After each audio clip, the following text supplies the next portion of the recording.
The crackle of firelight dances on painted cave walls. In the stillness of the night, tense eyes peer into the darkness beyond.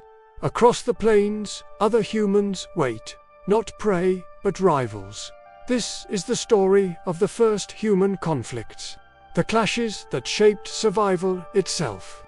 Before kings and empires, before written history, there was the raw struggle between tribes. Long before stone cities rose, the world was carved by scarcity. Water was not a given. Food was never abundant. Groups of early humans wandered vast landscapes, following herds, gathering roots and berries, searching for rivers. When two groups discovered the same resource, the air grew heavy with suspicion. The seeds of conflict lay not in hatred, but in hunger. A river could sustain one tribe, but two. That meant less fish, less drinking water, and less security. Tension built not in grand speeches, but in silent stares across open land. Conflict began as competition, simple survival instincts colliding. For early humans, there were no fences or borders, but still, invisible lines were drawn. A familiar valley became theirs. A rocky cave became home. When outsiders approached, fear sparked quickly. At first, confrontations were cautious.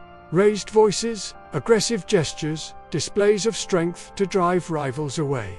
But as groups grew larger, as food became scarcer, posturing turned into action. Stones were thrown. Sticks became weapons. Blood spilled onto the ground for the first time, not from animals, but from fellow humans. These early conflicts were not wars as we imagine today. They were fast, chaotic, and brutal. A sudden raid, a surprise strike, or an ambush at dawn. Few rules, no mercy. Victory meant survival. Defeat meant extinction. Fire was both a tool and a weapon. To a tribe, it meant safety, warmth, and cooked food. But in conflict, it was a threat. Rival groups learned to use fire not only to protect, but to intimidate. Flames lit in the night signaled territory. A wall of fire could scatter enemies or drive them away. For some tribes, the theft of fire was cause for violence. Imagine waking to find your hearth extinguished, stolen by rivals who crept through the night. Fire was not just survival, it was power, and power was worth fighting for. Conflict demanded a price. The first fallen warriors were not honored kings or generals, but hunters and gatherers, fathers and mothers, brothers and sisters.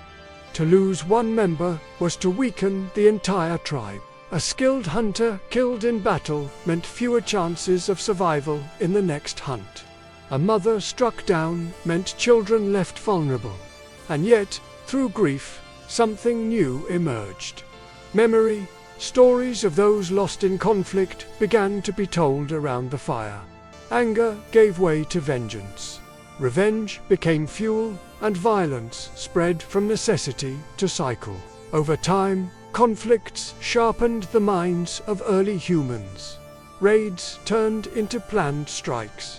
Scouts were sent to watch rival movements. Traps were built along paths and rivers. Ambushes became common. The invention of sharper stone blades and longer spears tipped the balance. Suddenly, one tribe could hold an advantage not through numbers, but through innovation.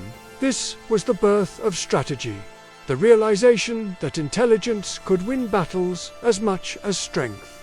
Conflict also birthed symbols.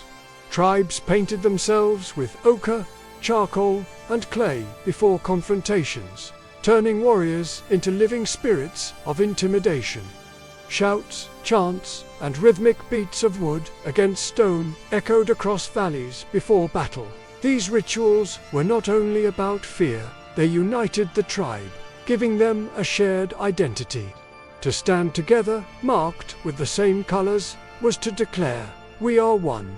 We are not afraid." For rivals, these displays were both terrifying and powerful. In chaos, leadership rose. Not kings with crowns, but figures who commanded respect through courage and skill. The hunter who always returned with food, the warrior who stood fearless in battle, the wise elder who read the signs of nature and warned of danger. Leaders united tribes in moments of conflict. They became the voice of decisions: when to fight, when to flee, when to negotiate.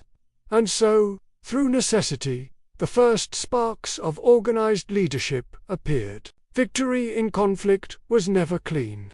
Even the winners paid a heavy price.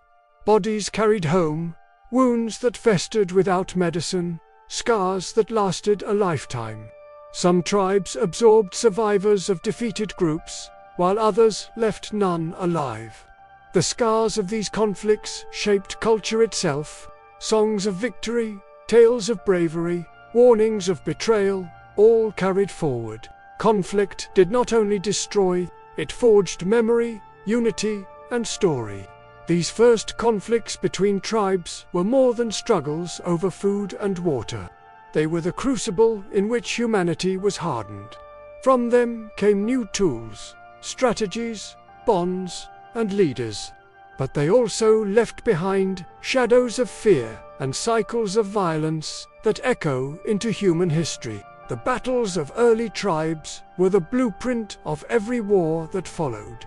A reminder that the story of humanity is not only survival against nature, but survival against ourselves. This was the story of the first tribal conflicts, the struggles that shaped the path of humanity. If you want to keep uncovering the hidden chapters of our ancient past, subscribe and join us as we journey deeper into the dawn of humankind.